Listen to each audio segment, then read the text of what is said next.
on my watch. We went over one of those small skinny bridges, and there was a mama son was walking along with her, her bags and stuff, and we just kept going. Testing, tooting the horn, and she testing. jumped off into the water. Yes, okay. Good morning, almost afternoon by about 10 seconds. Welcome to the Washington County Public Affairs Forum. My name is Rob Solomon. I'm the first vice president of this illustrious organization, and it is illustrious. For well over 100 years, we've been bringing issues to people and people to issues. Today is no exception. We have two programs today, and I will not tell you about the second half until we get closer to it. We're going to start off this afternoon, talking about prevention, and we have representatives from 3 coalitions, and I'm not going to tell you what a coalition is. I'm going to let them tell you. We have members of 3 coalitions from Washington County, and if I may, I'd like to introduce Jaime Rodriguez, representing Hillsborough Empowers Youth, also known as HAY, and you can see it right there. We have Susan Salkeld from Tualatin Together, and Connie Raymakers from Tiger Turns the Tide. Would all 3 of these people like to come up to the front, please?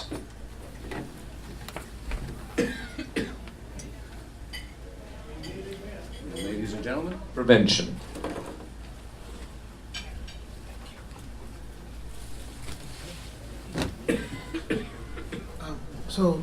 Thank you, Rob, for the introduction. Thank you again for being here. I'm Jaime Rodriguez, board chair of Hillsborough Empowers Youth. And I guess I will be going first. And I'm Connie Rawmakers from Tiger Turns the Tide. I'm the coalition director. I'm Susan Salkeld from Tualatin Together. I'm a coalition member. So a brush up on HAY. We presented here back in February and gave a full presentation. We won't be doing that now because of the limited time. I have invited both Connie and Susan to come back later and give a fuller presentation on their organizations. As many of you know, HAY is out of Hillsborough, was created in 2005. Back then there was a Michelle Rodriguez who was the executive director. We currently have Eric Squires as our executive director. He's been really pushing us to get HAY moving again. Last year was a down year as far as the transitional things that were going on, just as a structured organization. As Michelle Rodriguez was leaving after many years and hiring a new executive director, which we found a winner in Eric and his great energy that he's given us. So some of the things that we've done since February, in May we held a forum at Century High School where we invited 4 affected high school students who have had their lives changed for the better, but it wasn't an accident.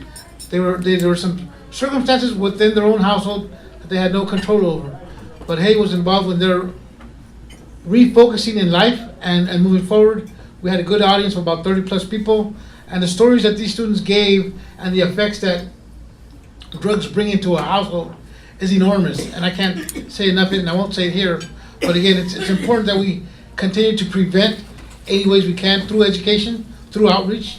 I'm glad that both Tiger and Tualatin has similar programs. The HAY board currently right now in Hillsborough consists of about 7 to 9 members. We've done a great job as far as outreaching. We held a couple of events over the summer. And then when school started back in September, with our small volunteer staff of board members, we hit 9 schools on back-to-night schools and there's 25 elementary schools. The fact that we did 9, in fact, 3 on one evening alone was really awesome, and we reached out to over 200 students and parents.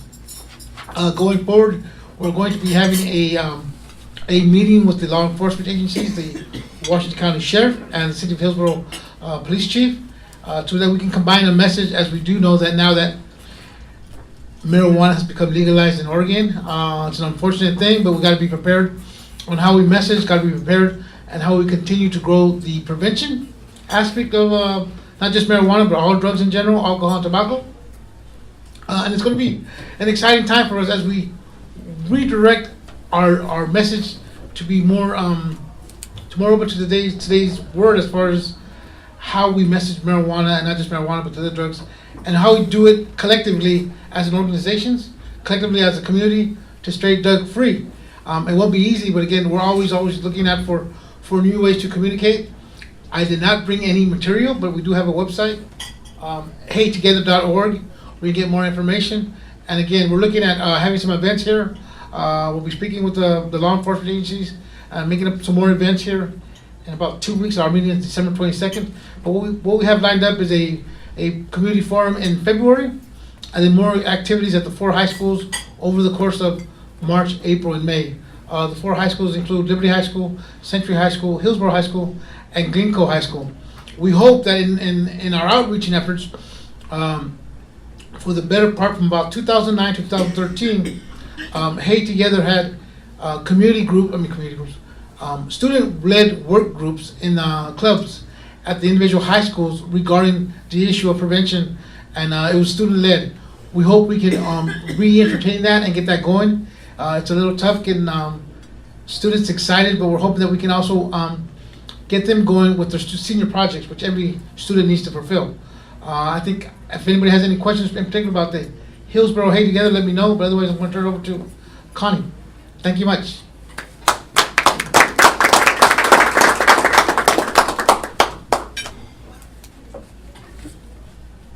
Thank you, honey. It'll take just a second. I'm gonna set up a few things.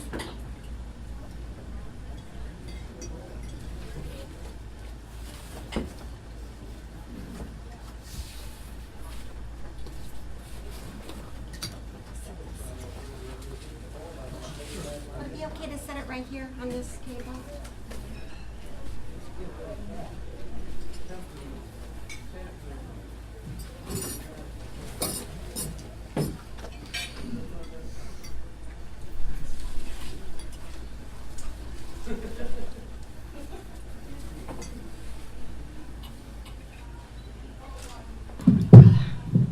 This is a real honor. Thank you for allowing me to come and speak with you today. Thank you, John, for your invitation. I'm very excited to let you know a little bit about Tiger Turns the Tide. We've been around for a long time. We started back in 1982. We had a couple of parents, including myself. There were some boys that skipped school. One was my son, and we got wind that they were at a home, and we went there, myself and another mom, and we pulled our sons away. They had been drinking. They were skipping school, drinking, partying, and having a good old time. And from then on, we realized, we started asking questions, realizing that drinking was a big problem. Me being a mom of this teenager, not really understanding, thinking my son would never do it, come to the realization that he was doing it. So in talking with other moms, we gathered together and decided to form a grassroots effort, a coalition. At that time, marijuana had become an epidemic also. And we gathered over 100 parents in the gym of an elementary school. And by the end of the evening, 90% of those parents were ready to take action. And we were connected with a National Family Partnership, which is a national organization. And that's where we used much of our information. We had a very good film that we showed that really explained the problems that were happening among our teens, which none of us were aware of. And so from then on, and that's where we got our name, Tiger Turns the Tide. We look at, there's a group of kids over here, probably about 5 to 10%, who will use no matter what we do. We have another 5 or 10% over here that will never use. You know, they just won't decide to use, but we have this 80%, 80 to 90% youth in the middle that could sway one way or the other. So our desire was to turn the tide, to get more of our kids desiring not to use, and to actually do programs, activities, information, anything we could as parents. And this is how we were the very first high school in Oregon to put on a drug-free graduation party for our seniors. And that happened in 1984. And so in 1989, we became a 501c3. We began applying for grants and going around speaking to service clubs, raising awareness. Then in 2007, we applied for a grant, a Drug-Free Communities grant. And this is when our actions really speak for themselves. I think I gave you all a little card that shows the success that we have had in reducing drug and alcohol use among our teens from 2007 to 2012. And we're in the process of now putting together the numbers that are for 2014, and they continue to decline. And the reason this is happening is I attribute it to our partnerships. In Tigard, we have a huge partnership between our police, our schools, our Washington County. In fact, Rob's wife, Betty Merritt, who I just love dearly, is on our board, along with Tualatin Together. Tualatin Together and Tigard Turns the Tide work together like this because our communities are right next to each other. And so, but we have most of our success, we attribute it to the fact that we work together as a community, that we bring the health. We've got Meridian Park, we've got Legacy, Emmanuel, we have many parents. And our biggest success is at Tigard High School. We have a student club called STUD, and the kids actually name themselves. STUD stands for Stop Tigard Underage Drinking and Drug Use. And we've had as many as 200 youth at the high school participate in this club. And so in 2007, they had decided that they wanted to target alcohol. And you can see that our numbers show that in 2007, among 11th graders, alcohol use for 30 days was 41.2. And then in 2014, we are now at 20.9%. So we've really had great success. But then in 2012, we decided to refocus. We reapplied for a Drug-Free Communities grant for our second round, and we received funding. And our students were telling us marijuana is a problem. Our friends are using. And so we decided to start putting all our efforts towards marijuana use among our young people. And so we've been working on marijuana issues since 2012. And as you all know, that Oregon now, through Measure 91, has approved marijuana for recreational use. And so, just as Jaime said, this presents us with a lot of challenges, and so we are moving forward. We just held a huge forum, a marijuana education forum. Tualatin Together and Tigard Turns the Tide together put on this forum. We had close to 400 people there. And so it was very exciting because there's a lot of issues, and that's what I wanted to address today. First of all, I've got about 5 copies of this if anybody's interested, but it's a 20-year study that Washington County did around marijuana and use. And so it's 58 pages long, but it's very well done, and it shows that marijuana is definitely a problem among our youth within Washington County. And so these are available. One of the big issues around teen use is the fact that their perception of harm has decreased. And Susan Sawkill's going to speak more to that. But again, because they see it as not being harmful, and many of them think that it's much safer than alcohol or any other drug, we know and research shows that marijuana damages our young person's brain. And it can do some very devastating effects to our young people. And so again, us in prevention, that's why we are ready to come to the table to help and to learn from Colorado and from Washington. And so again, voters have spoken, and Measure 91 is now Oregon law. It will now be up to the OLCC, the Oregon Liquor Commission, and also the legislature to implement Oregon's recreational marijuana law in the best ways possible. And so what this measure does is it will regulate the purchase, sale, production, processing, transportation, and delivery of marijuana products. It will also grant and regulate licenses for the sale and production of marijuana. It will also collect the taxes and duties imposed by the measure. and it will also regulate and prohibit advertising related to marijuana. So it is up to the OLCC to come up with these regulations. Our biggest concern in prevention, as you can see up here on this chart, these are THC infused products that are available in Colorado and are now becoming available in Washington. And we know and we're learning from Washington and Colorado.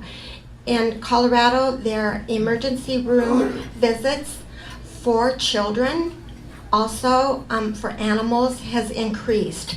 And so we're very concerned about the edibles that are available and are going to be available, because this can be very deceiving, especially to young people. The other thing that we've got three very important concerns also that Measure 91 is going to allow.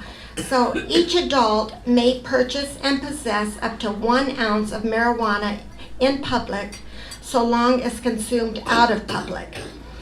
But inside each household, this amount of marijuana, this is 8 ounces, compared to 1 ounce that's allowed in Colorado. And so each household can possess up to 8 ounces of usable marijuana, also up to 4 marijuana plants, also 1 pound of solid homemade marijuana products, and that's what I'm talking about, are edibles, and also 4.5 pounds of liquid, which include the soft drinks, also hash oil, which is also used to make the marijuana products, brownies, cookies, and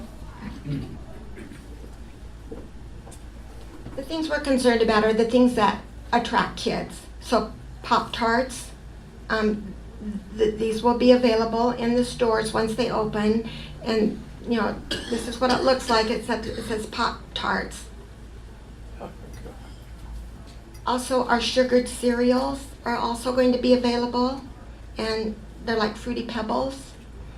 And so what little kid wouldn't, would that entice them?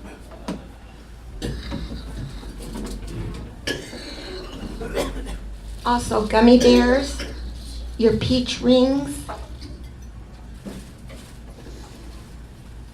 granola, cookies, ice cream, candy bars. So our concern is, how are we going to keep these things out of the hands of our young people? So we are hoping to come to the table with the OLCC to make sure that these packaging is definitely packaged so it's kept out of the hands of youth and our little ones, and also out of the mouths of our animals, because several animals have gotten sick from eating these edibles. There's suckers, all kinds of hard candy also, and in speaking with our officers at the high schools, these things are showing up already. And so again, these are just some of our big concerns that we have. We have several events coming up. Our STED students, we actually let them lead out. We let them do a lot of the educating, because who better to listen to than our young people, because they tell us what's happening. They say within 5 minutes they can get their hands on marijuana. In fact, it's easier to access than alcohol these days. So again, these are the concerns that we're addressing in the prevention field, so that we can really help them understand the dangers and what lies ahead. And with that, I thank you for this opportunity. If you have any questions, if any of you would like a copy of this study put out by Washington County, I have that available. And so thank you very much.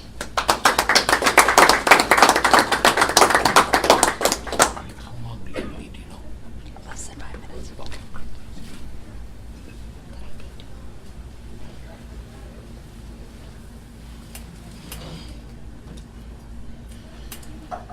So why come together in coalitions? Because, as you can see, we're facing challenges for our youth, the likes of which we have never faced before. Tualatin Together is a both new and an old coalition. It was established in 1990 by a group of very active parents. As their children graduated, the coalition became inactive and was reactivated 2 or 3 years ago due to significant concern on the part of our community about a number of things, including increasing marijuana use, which is part of our focus. So here are some things we know. We know for a fact that marijuana affects the adolescent brain differently than it does adults. Tualatin Together, and none of the coalitions, I believe, take a position on marijuana use by adults. What we do know is that for adolescents, it impacts decision-making, makes it worse. It impacts motor skills, involved in things like driving. And it impacts cognition, which is involved in studying, success in school, which affects kids' future. So there are immediate short-term effects, which turn into long-term effects, and there are also other effects that don't show up until later. There was a study done in New Zealand, large-scale population study, that looked at adolescents who used consistently from age 15 onwards and found an 8-point IQ drop on average. And this was completely attributable in the analysis to marijuana use in youth. This is not the future that we want for any of our kids. What else we know is that 2 major factors impact substance use. One is perception of harm, and we know that youth perception of harm is dropping. In 2012-13, less than 50% of Tualatin youth thought it was risky to use marijuana once or twice a week. The second factor is access and availability. And what we know is that marijuana is accessible now. The majority of our kids say that they can lay hands on it, sometimes within 5 minutes, but certainly within an hour. And we know that this is only going to become more of a pressing problem when Measure 91 takes effect. We know also that more than 1 in 4 of our 11th graders uses marijuana at least once in an average month, so many times. So what can we do?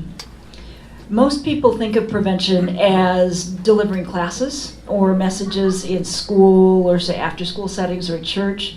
This is important. This helps. But the most effect one can hope to have from individual prevention programs is 17%. That leaves another 83% of the problem unaddressed that can really be only addressed by communities coming together and looking at the multitude of factors that prevent kids from using alcohol and drugs. So we do this in coalitions that involve parents, youth, schools, businesses, community leaders, healthcare professionals, and others. So I would urge you today, if you take one thing away, to please become involved in your local coalition, because the only way that we can tackle these challenges is together. Thank you.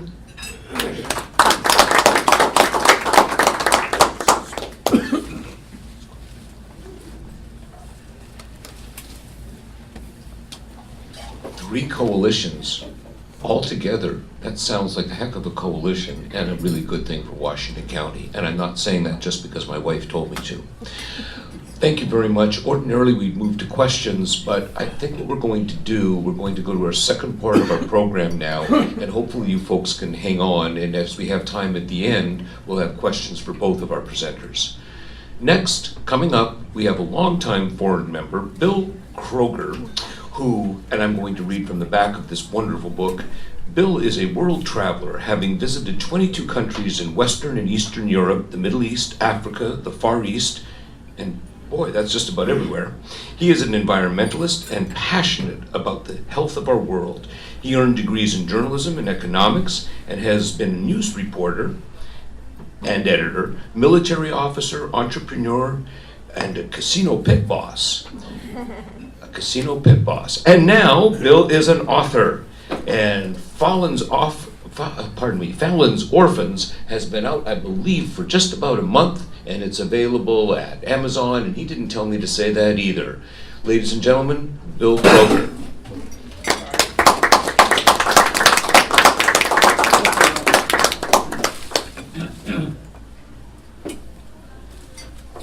Thank you, Rob, for that introduction. 4 years ago, I started a study.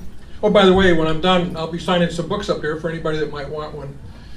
4 years ago, I started an odyssey that led to the publication of this book, Fallon's Orphans. I had been wanting to get published for decades. I just didn't have the time. I was working, and so finally when I retired, I said, this is what I want to do. So I wrote the first draft. Nobody wanted it. Got a lot of rejections, very disheartening. So I wrote a sequel to it. Nobody wanted that. Got a lot of rejections. So then I did a screenplay and pitched it at the Willamette Writers Conference to 4 Hollywood types, and I knew I was in trouble when the first person that showed up was younger than the characters in my book. And the woman that was there, she says, "It sounds so 40s." And I says, "Does that mean you don't like it?" And she goes, "Yeah." Well, all 3 of them didn't pan out either. So obviously I had some work to do. So I went back to the drawing board a year ago, January, and took all the comments and criticism I'd gotten and just started over again with the same basic plot. It's a good plot. So I started over again and paid really a lot of attention to character development and to making the book move fast, which is what a lot of people said that it needed to do. Last January, I sent out 15 copies to 15 manuscript to 15 different publishers. 5 of them got back to me, said they wanted to see the whole manuscript, so I sent it off to them. And then a month later, I got 3 contracts in the mail.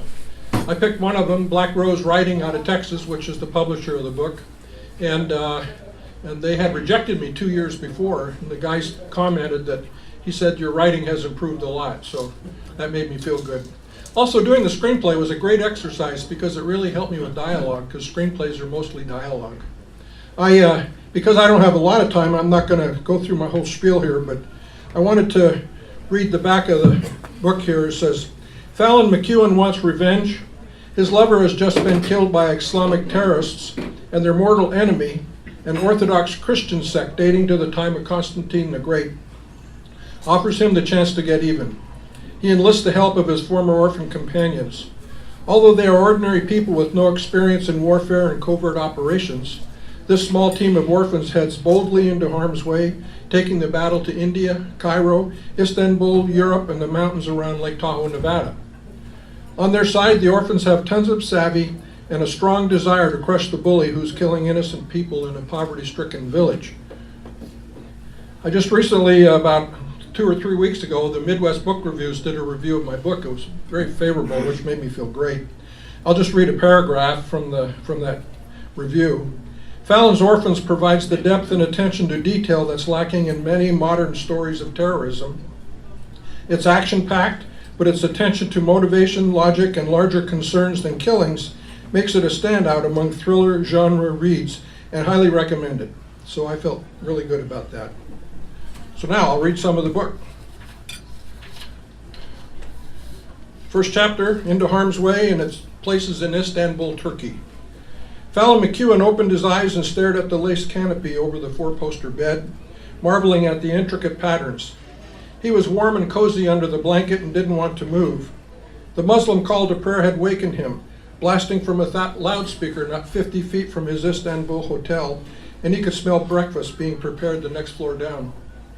He turned his head slightly and smiled at the tousled, shoulder-length hair of his bedmate, not inches from his face, and at her smooth, light brown skin, remembering their lovemaking last night and knowing it would go down in his memory as a special treasure.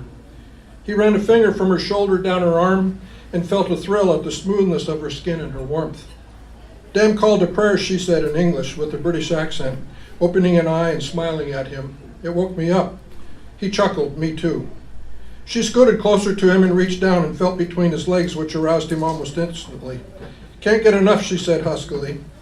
He liked her bold attitude and responded with and they made love again, not as hot as last night, but steamy enough for a new day. And that's on the first page.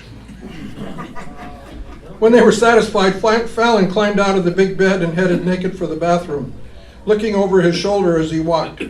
Standing 6 feet tall, he was in good shape, with a flat stomach and strong shoulders. His dark hair was thinning on the top of his head, but he felt at age 40 that was expected. "What do you want to do today?" he asked.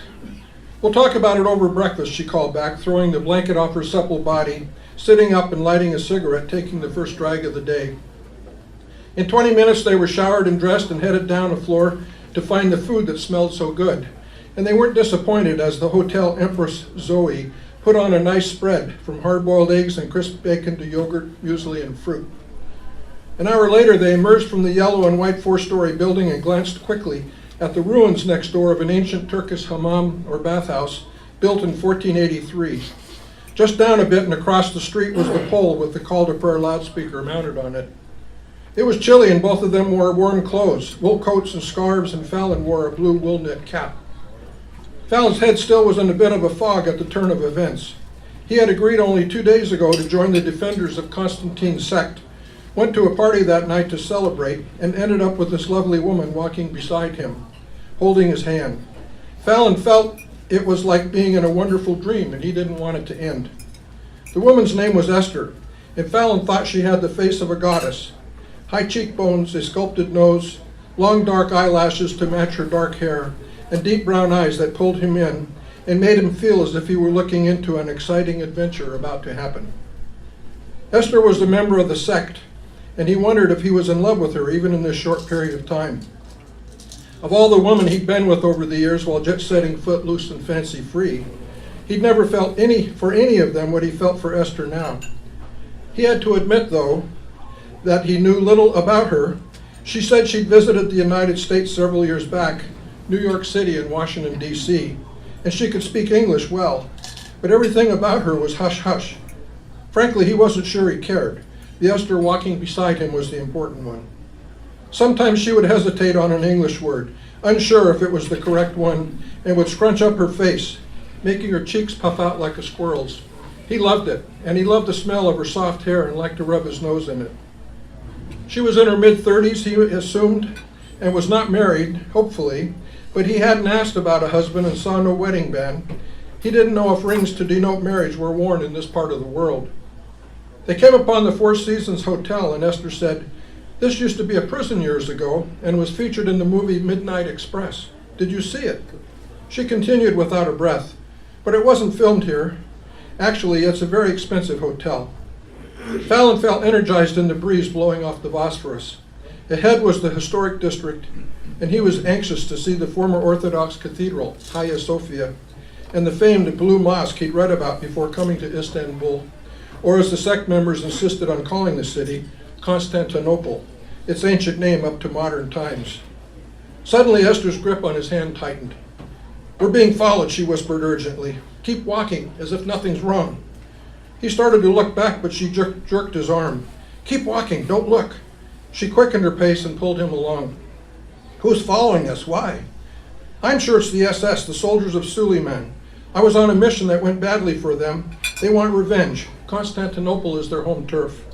They were close to running. "We've got to get somewhere crowded and disappear," Esther said urgently. "This could be serious." Anxiety was obvious in the rising tone of her voice. After some twists and turns through busy thoroughfares, they came out of the built-up area of old 3- and 4-story buildings lining narrow streets into the historical grounds that were wide open. Esther took a quick look back and slowed slightly. "We may be safe now. I think they dropped off. I can see no one." They slowed their pace back to a normal walk. Before them, in the center of the open grassy area, was the famed former glory of Constantine's city, the Hippodrome, where chariot races took place over hundreds of years. At each end was an ancient column. As they approached one column dating back to before the time of Christ, Fallon hesitated, took Esther's arm to slow her down, and turned to face her. "I don't understand what's going on. What's this soldiers of Suleiman?" Esther took a quick glance around to make sure no one was coming and pursed her lips as she thought how to respond. "Our battle between the sect and the soldiers of Suleiman is ancient," she began, "since the time of Suleiman the Magnificent in the 1500s. We've been fighting each other all these centuries, but I think it's gotten worse with the growth of the terrorist groups. The SS, as we call them, are vicious criminals. They have no conscience, so we in the sect stop them. They hate us for that and try to kill us. Fallon blurted, I was never told about this SS crap. Jesus, Esther, you scare me. Esther smiled and put an arm around him and gave him a squeeze. They're gone now, Fallon, don't worry. She looked up at him. I'm curious to know if you'd been told about the SS. Would it have made a difference? From what you've told me over the past 2 days, you're excited about joining the sect. You're the first outsider ever invited in. Ever. That's very special, I would think. She took his hand and squeezed it. But then I know you're special. She winked at him and Fallon laughed. Still holding his hand, she started off. We need to get into a more public area with people just in case. She glanced around once more to make sure no SS were about. A few people were walking around the hippodrome, clearly tourists. As they approached a group of trees at one end of the hippodrome, Fallon marveled at the ancient Hagia Sophia Cathedral looming large in front of them. Suddenly, a big, dark-skinned Middle Eastern man, wearing a heavy coat with its collar pulled up around his neck, stepped from behind a tree, walked up to them, and lunged at Esther. It happened so fast there was no time to react. The man's long knife was too quick and cut through Esther's coat and struck her between the ribs over her heart, quickly and efficiently, and then he turned and walked away rapidly. Esther stopped and gasped, clearly in shock. Her face scrunched up, but this time it looked in agony. A spatter of blood appeared on her lips. I'm stabbed, she said in a weakening voice. That bastard. She slumped to her knees and Fallon went down on his and put an arm around her to support her. But then she fell, dragging him to the ground. He pushed up on an elbow, looked at her face and knew it was too late. The life was gone from her eyes, like a firefly that went dark. Fallon looked around. Help! Help! He screamed at the top of his lungs. He pushed himself up. 2 Turkish men came hurrying toward him, and others from the former chariot track headed in his direction. One of the Turkish men, just before reaching Fallon, pulled out a knife, and Fallon, panicked, jumped up and kicked at him. You SOB, he shouted. Get the hell away from me. I'll kill you, goddammit. Others coming up to them were not far away now. The other Turkish man pulled out what looked like a small bat and swung it at Fallon, hitting him in the temple. Suddenly everything went black, and Fallon fell to the ground next to the body of Esther. The 2 men fled. That's the first section. I'll just read a little bit more here. Fallon opened his eyes. Everything was blurry, so he blinked several times, which helped. But things continued to be blurry. He tried to move his head, which caused a bolt of lightning to burn through his brain, making him moan. Easy, Fallon, easy, said the deep, reassuring voice of Warrior John of the sect. You're safe now. You're in a hospital. Take it easy. Fallon squinted his eyes and could make out the rugged-looking face and shaved head of John, and the long scar running down his left cheek. What the hell happened, he managed. His head felt as if he'd been kicked by a horse. You've got a nasty bump, and the doctor says you've got a slight concussion. I'm sure you're in pain. Fallon now remembered. The image of Esther dying next to him loomed horribly in his mind, and he closed his eyes and could see the Turkish man coming from the tree, and then the 2 coming after him. Who were those bastards, he asked. They killed Esther. A woman's voice in Turkish came over the speaker system, efficient and neutral in tone, perhaps asking for a doctor to respond somewhere, and Fallon became aware of the chemical smells associated with hospitals worldwide. They both actually were reassuring to him, making him feel safer. John took a deep breath before answering. Our sect has a mortal enemy, the soldiers of Suleiman, whose members are descendants of the bodyguards of Suleiman, the Ottoman Sultan from 500 years ago. In America, the SS, as we call them, would be like a mafia family, very ruthless. They kill without hesitation.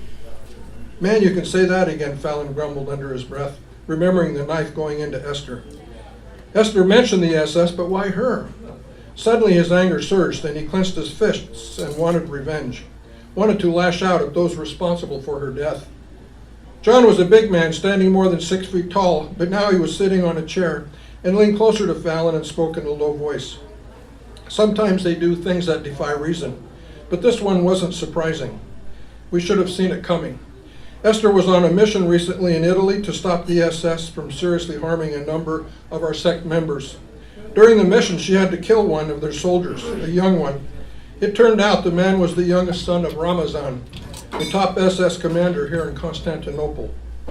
Ramazan, Fallon repeated harshly. The name sounded ugly to him. So this Ramazan bastard ordered her killed? He now had a target on which to focus his anger and revenge, like a bullseye in the crosshairs. John nodded his head. It would be like him to do this, I'm sure of it. What a damned waste, Fallon said with his teeth clenched. Esther was a beautiful woman, smart. He closed his eyes, remembering how lovely she had looked this morning, her head resting on the pillow next to him, her smile welcoming, and it upset him tremendously that she was gone. He pushed himself off the pillow, but his head began to pound with pain, so he fell back. After a moment, he announced in a strange voice, "John, I want to get this Ramazan. The son of a bitch, what can I do?" It now came to him that John knew an awful lot about what had happened, and Fallon looked at him. "Say, how do you know all this? You weren't around when it happened." John leaned back in his chair and spoke louder, dodging Fallon's question. "I think you need to get well. You should be out of here by tomorrow or the next day. I have some Sec warriors guarding you, just in case, but I don't think you're in danger any longer." Ramazan got what he wanted. Very sad. Esther was a good warrior. He stood up tall and in his khaki slacks and tight light blue shirt, open at the collar, he looked strong and dangerous. "I must leave you now, but as soon as they release you, we will have a car waiting. Please come to the Grand Defender's home and we can talk about what you can do to pay back for this horrible crime." John held out his hand to shake. "Before you go," Fallon interrupted, "why wasn't I told about this SS outfit when you asked me to join the sect?" John responded in all seriousness, "We didn't want to overwhelm you up front. In time we figured we'd let you know what was going on." Fallon let out a snort but reached out to shake hands. The effort made his head feel like a pressure cooker about to explode. He winced, and John pulled back his hand and shrugged. "Get well, Fallon. We need you," he said as he turned and walked from the room. And that's it. Thank you. Thanks.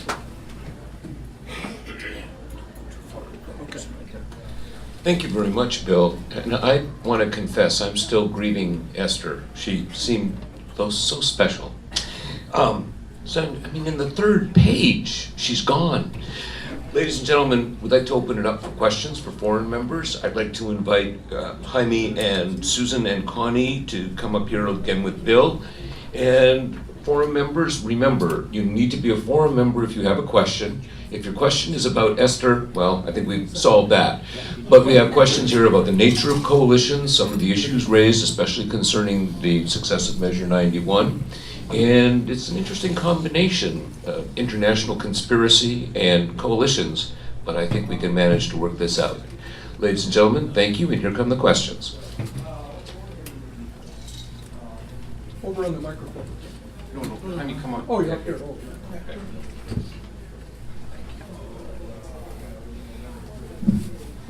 As we have a brief moment, I just want to remind the people, not the ones at home, but the people here, please remember to tip those wonderful folks that managed to serve us so well and not disrupt the speakers. It's a talent that I don't have. Here we go, questions.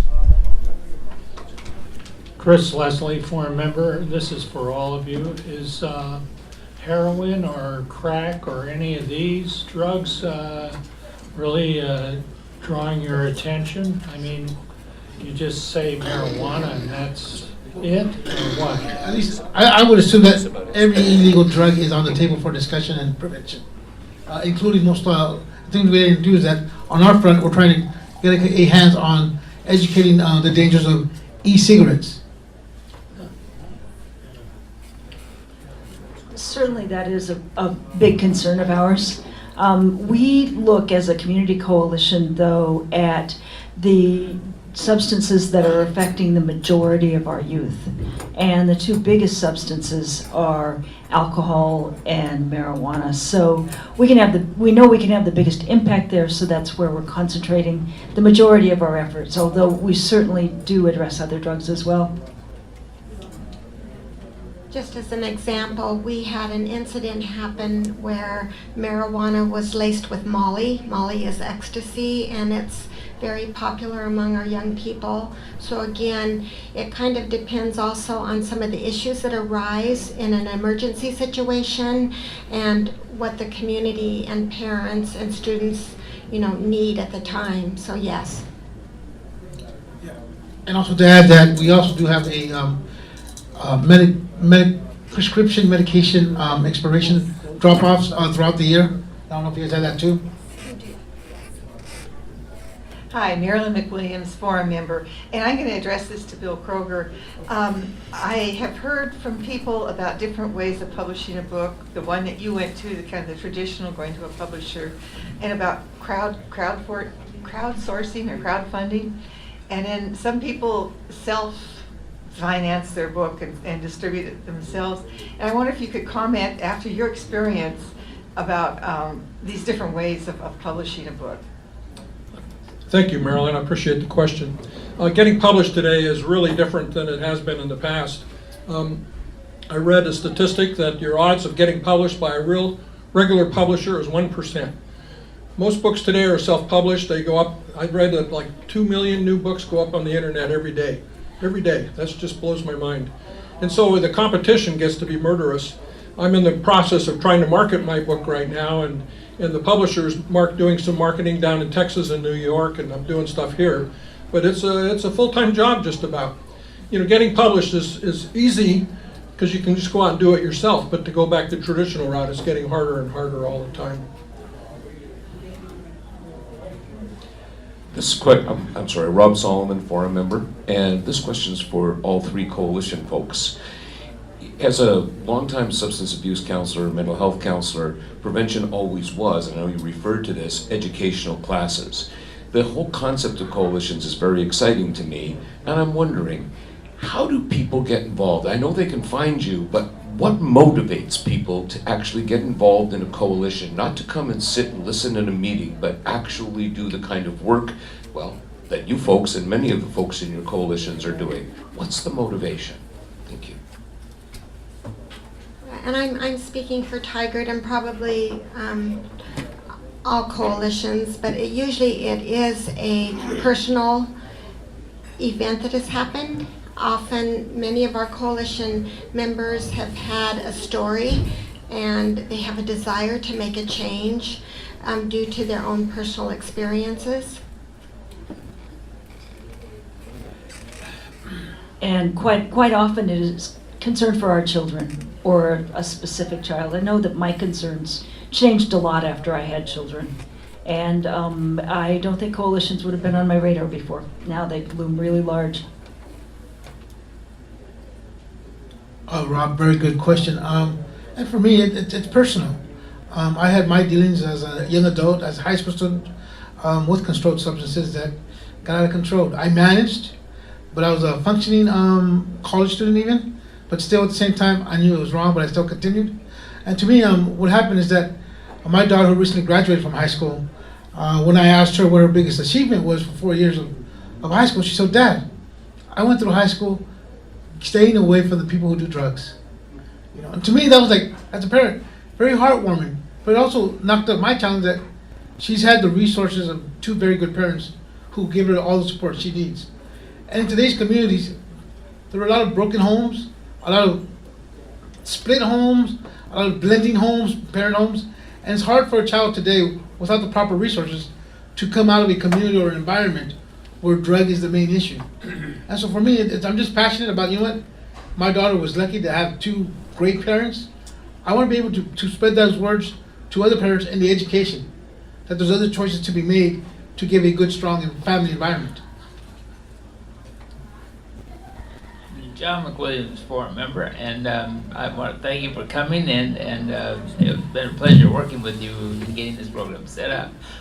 Concern I have is as I was searching out to find programs of your nature, I didn't find anything in Sherwood or Beaverton. Can you tell me if you, to your knowledge, they have programs that they use for their high school students and other youth? Beaverton was one of the very first recipients of the Drug Free Community grant. They had funding for 10 years. They do have a coalition that is working to stay together. It's called Beaverton Together. And so, yes, they do have a coalition. Also, Sherwood is working towards organizing and starting a coalition. So it is in the works for Sherwood.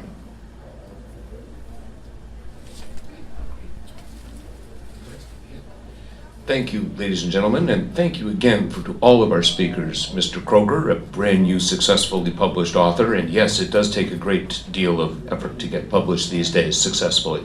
And to Jaime and Susan and Connie from the coalitions in Tualatin and Tigard and Hillsborough, thank you so much for sharing time with us. One more reminder as you guys leave, don't forget to tip those folks. And let me just take a moment, especially for the folks at home who really want to come next time. I'm sure you do. We're back to politics, one of the major issues of our forum.